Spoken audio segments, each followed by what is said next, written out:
Praise the lord. అందరూ బాగున్నారండి.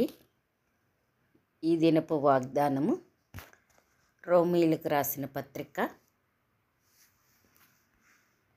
5వ అధ్యాయము 11వ వచనం. అంతేకాదు మన ప్రభు అయిన యేసుక్రీస్తు ద్వారా మనము దేవుని యందు అతిశయపడుచున్నాము.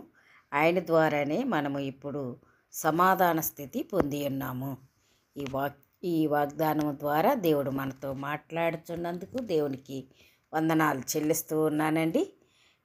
మన దేవుడైన మన ప్రభు అయిన యేసుక్రీస్తు ద్వారా మనము దేవుని యందు అతిశయపడుచున్నాం. మన అతిశయం ఏమై ఉండాలండి?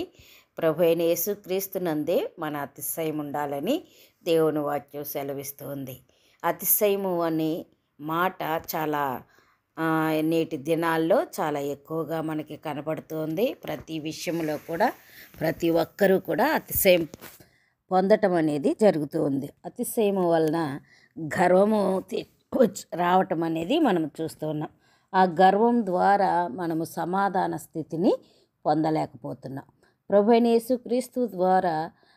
యేసుక్రీస్తు ద్వారా మనము దేవుని యందు అతిశయపడితే ఆయన ద్వారానే మనము ఇప్పుడు సమాధాన స్థితిని పొంది ఉన్నామని దేవుని వాక్యం సెలవిస్తుంది. నీకు సమాధాన స్థితి కావాలంటే నీ అతిశయము ప్రభు అయిన యేసుక్రీస్తు అయి ఉండాలి.